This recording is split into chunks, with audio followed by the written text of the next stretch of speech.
You know what's funny? People pray for change like they're ordering from a menu. Yeah, I'll take a better life, hold the pain, extra blessings on the side. Cute, real cute. They kneel, they whisper, they cry into the void, and when nothing happens overnight, they start thinking maybe God's got them on hold. Or worse, maybe he forgot. But see, when God finally does speak your name, it doesn't sound like what you expect. It doesn't echo like a choir. It lands more like a knock, hard, disruptive, and just loud enough to wake up everything inside you that's been playing dead. Most people don't understand what it means to be called.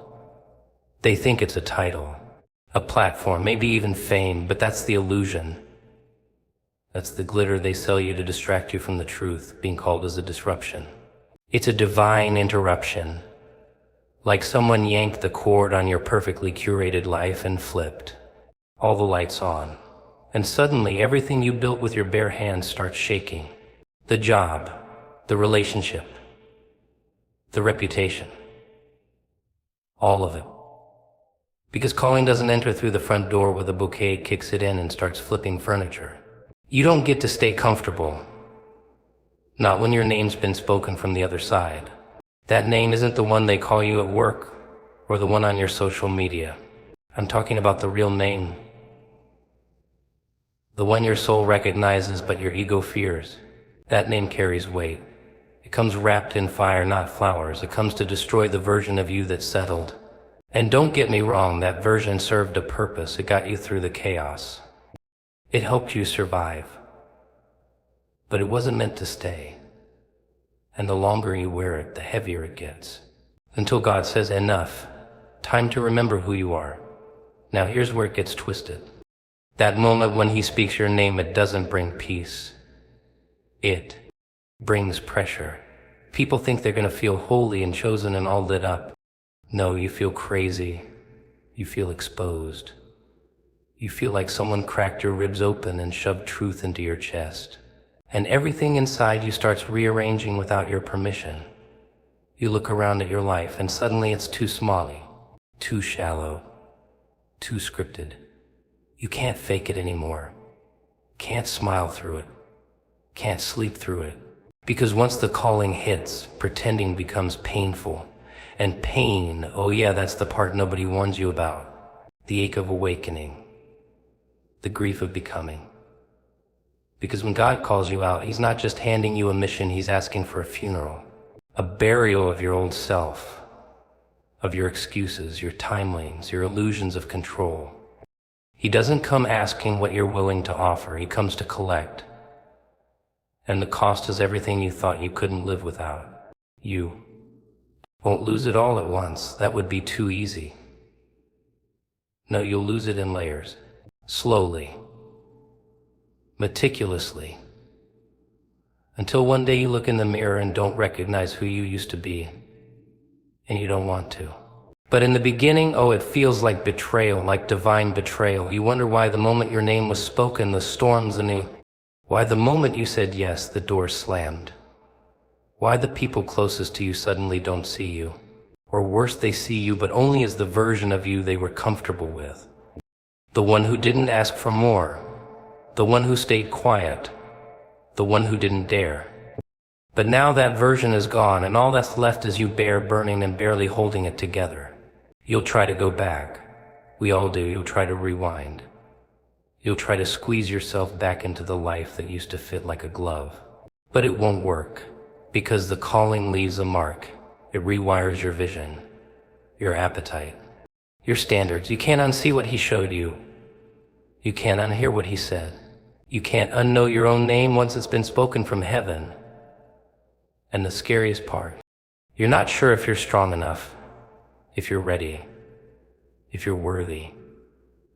But none of that mattered when he called you. He didn't ask your opinion. He didn't check your resume. He knew. And he spoke anyway.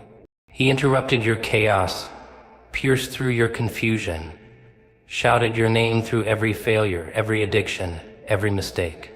Because he saw something under the rubble. Something the world missed. Something even you forgot was there. They never talk about the silence that follows the calling. That eerie calm right before everything inside you starts falling apart. See, the world sells you this idea that when God speaks your name, the clouds part, the angels sing, and suddenly your life makes sense. Nah, that's not how it works.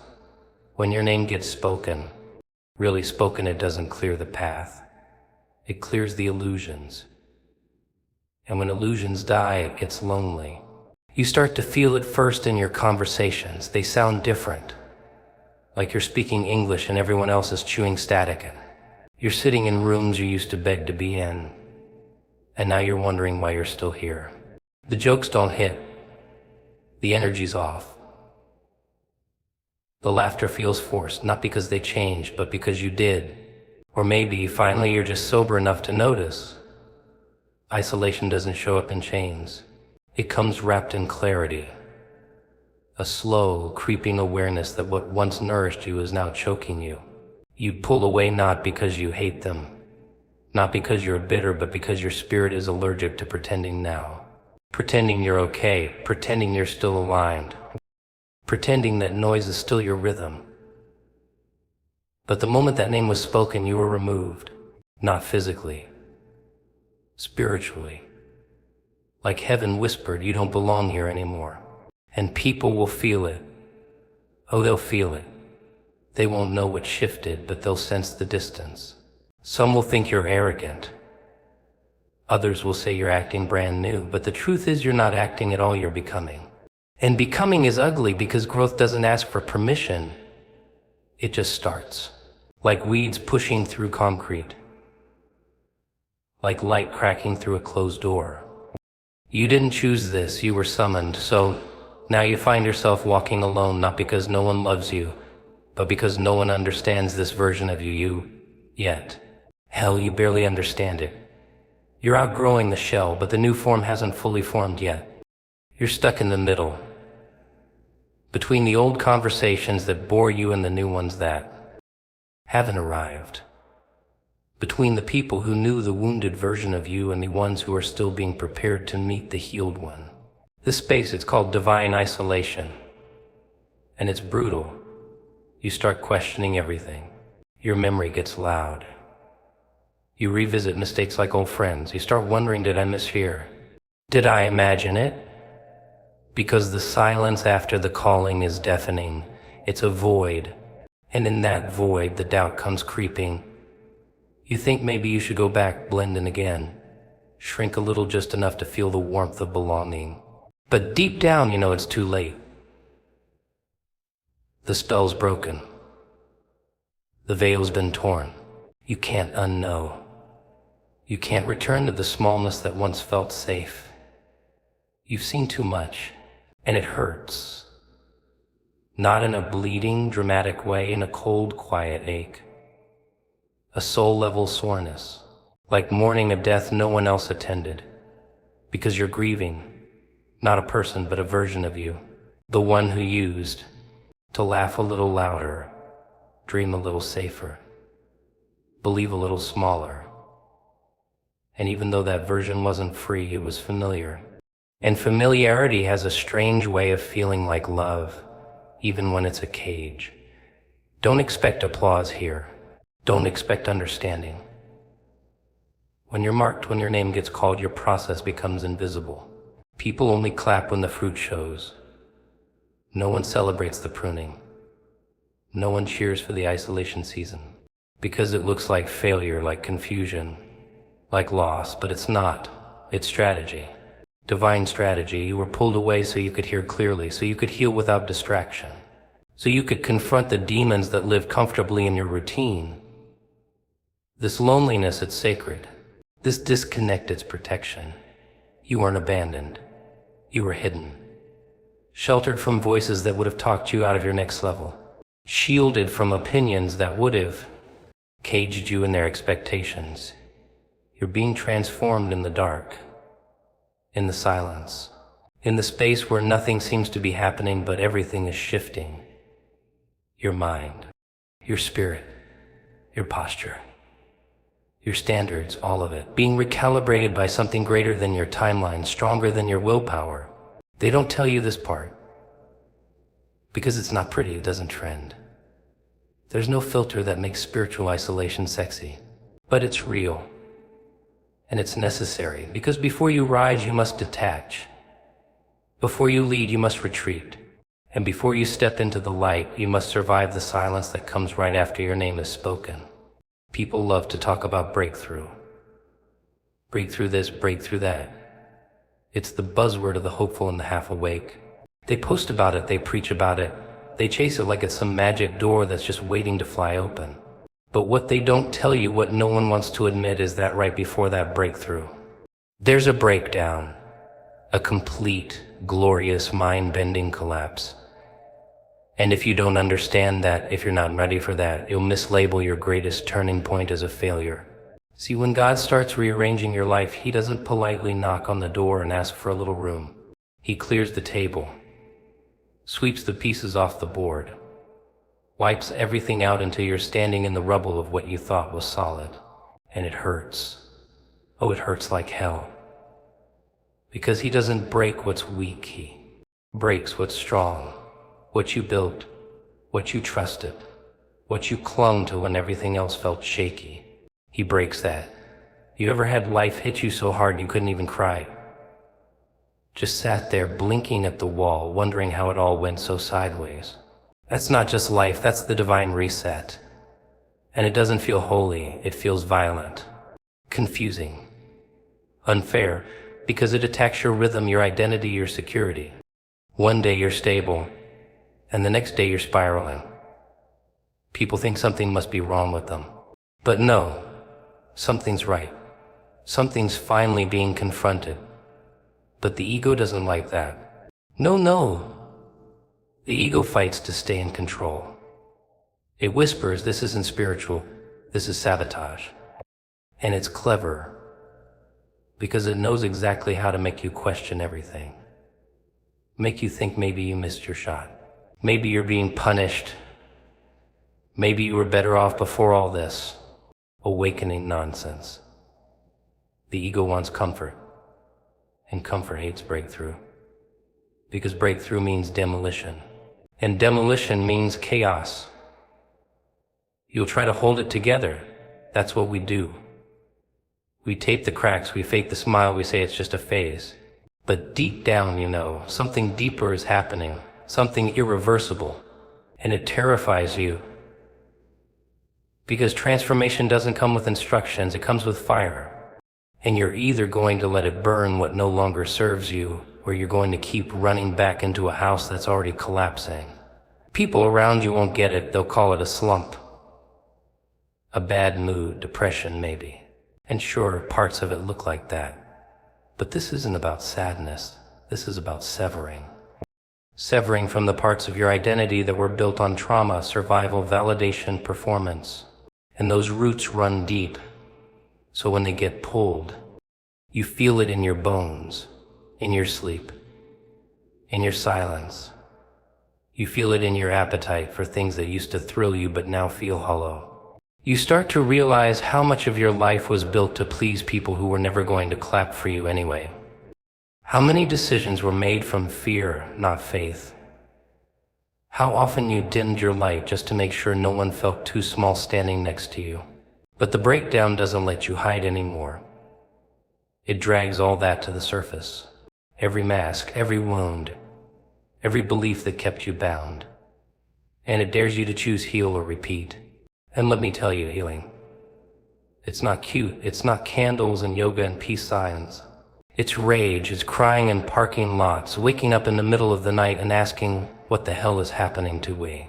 It's losing friends, losing false peace, losing the illusion of control. But in the ashes of that breakdown, something starts to rise, something raw, something true, not the polished version of you. The real one, the one you buried to survive, and slowly you stop fighting it. You stop trying to glue the old life back together. You stop chasing closure from people who were never supposed to understand your journey. You stop apologizing for the volume of your truth. And you start owning it. Shaky at first, then stronger, louder, clearer, because the breakdown broke something open, not down. It wasn't the end. It was the extraction. The moment your soul cracked wide enough to finally let the calling all the way in. People always say when it's your time, everything will fall into place. What they don't say is that before it all falls into place, it falls apart. And not just in some poetic Instagram quote kind of way, I mean violently, uncomfortably, sometimes even humiliatingly. When your name gets spoken from up high, your timing gets activated. Not your schedule, not your 5-year plan, your timing. And timing doesn't care about how ready you feel. It cares about how necessary you've become. And when heaven decides it's your moment, you better believe the clock starts ticking whether you like it or not. But here's the joke. We think we're waiting on God when in reality He's been waiting on us. Waiting for us to stop stalling. Waiting for us to stop hiding behind excuses, behind relationships, behind fake humility. Waiting for us to finally stop pretending we don't hear Him calling. And when He gets tired of waiting, when the delay starts to cost too much, He moves. And when He moves, everything shifts. Your routine, your surroundings, your peace, your people. The very ground you walk on starts feeling unfamiliar. Timing is tricky like that. You think you're late, and God says you're right on time. You think you're early, and He says sit back down. Not yet. You think you've been forgotten, and suddenly doors start flying open that you never even knocked on. It messes with your head, makes you question everything. Because divine timing doesn't ask your permission. It demands your obedience. And obedience means trusting a rhythm you can't hear, a blueprint you can't see, and a future you're not sure you even deserve. But let me ask you something. What if the delay was the preparation? What if every no was building the muscle you need to handle the yes? What if the silence was teaching you how to hear your own voice so clearly that when God whispered, you wouldn't miss it? That's the thing no one wants to admit. The season you hate the most might be the exact soil your calling needs to grow. And the longer you resist it, the longer you stay stuck on pause, blaming God for a delay you're actually choosing. And it gets uncomfortable, painfully uncomfortable. Because people around you start moving. They get promotions. They get married. They launch things, build things, brag about things. And there you are, still silent, watching. Wondering if God skipped you. Wondering if maybe you disqualified yourself. But see, when you're chosen, your timeline has to be different. You're not building something temporary. You're not being prepped for a season. You're being crafted for something that carries weight. And anything with weight takes longer to mold. So while they're sprinting, you're stretching. While they're celebrating, you're shedding. While they're gaining the world, you're losing your ego. You're learning how to move without clapping, how to believe without proof, how to trust without results. You're learning how to walk through doors without needing a crowd to cheer you on. Because when your time comes, and you won't be able to fake it. You'll either be ready or exposed. And readiness doesn't come from hype. It comes from heat, from pressure, from those late nights where you wanted to quit but didn't, from the lonely seasons where all you had was faith, from the days where nothing made sense but you showed up anyway. That's where timing is forged, in the unseen, in the misunderstood, in the trenches where no one's watching but heaven. But people don't see that part. They only see the emergence, the moment everything clicks. And they call it luck. They call it overnight. But you know better, you know what it cost, you know how long it took. You know how many times you had to kill the version of yourself that wasn't built to carry this next level. Timing isn't just about doors opening, it's about you being built enough to walk through them without crumbling. And yeah, you'll still question it. You'll still wonder if you're ready, if it's really your time. But deep down, something will click. A voice that doesn't yell, doesn't beg, doesn't plead, just states. And when that voice speaks, it won't sound like hype, it'll sound like recognition. Like the echo of something your soul already knew. Funny thing about transformation, people think it's some elegant process. Some grand reveal where the lights hit just right and you emerge polished, glowing, untouchable. They think once you hear your name called, once you know you're chosen, that suddenly the path clears and the applause begins. But no, that's not how it works. You want the truth. Once your name is spoken, the real fight begins. Not outside, inside. You see, the first thing that gets exposed isn't your potential. It's your patterns. All the little compromises. All the ways you shrink yourself to fit in. All the self-betrayal you labeled as being realistic. It comes rushing up like a bad dream you tried to forget. And now you can't run. You can't distract. Because the light that called your name, it's not just to elevate you. It's to reveal you. And most people aren't ready for that. They want the crown without the mirror. They want the platform without the purification. But you can't carry divine purpose with dirty hands. That calling, it costs something. It demands the death of the old self, the performer, the pleaser, the wounded child seeking applause in empty rooms. That version of you can't come, not where you're going. And it hurts like hell. Because you've been that version for so long you forgot it wasn't the real you. You wore it like skin. You decorated it, defended it. But deep down you knew that mask was cracking. So now the work begins. The real work, not branding, not followers, not fake productivity. The kind of work that makes you sweat in your soul. The kind that breaks cycles. The kind that reprograms every lie life taught you about your worth. And you'll want to quit. Of course you'll want to quit. Because healing is inconvenient. It messes with your schedule. It cancels your comfort zones. It makes you look in the mirror and admit, this version of me can't stay. And don't expect people to cheer you on, because the moment you change, you challenge everything around you. You threaten their comfort. Your evolution shines a light on their stagnation. So they'll label it, call you distant, call you difficult, say you're acting different. And they're right. You are different. You're no longer available for the cycle. No longer volunteering for your own suffering. No longer willing to carry dead weight just to keep the peace. You'll walk alone for a while. Let that sink in. Not because you're unworthy of love, but because your spirit's undergoing surgery. And not everyone can be in the room for that. This part of the journey, it's sacred. It's silent. It's surgical. And you don't want people touching your transformation with dirty hands. You don't want opinions from people who've never built what you're building. You don't need advice from someone who's never stood where you're standing. And here's the twist, the old version of you will fight for survival. It will whisper things like, at least you were liked. At least you fit in. At least you weren't alone. And you'll be tempted to water yourself down. To go back to what felt familiar, even if it was killing you. But don't. Because you weren't called for comfort. You were called for impact. And impact requires integrity, not image.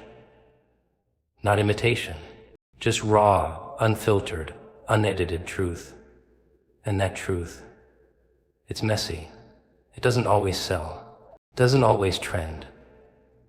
But it frees you. It frees you. From the fear. From the facade.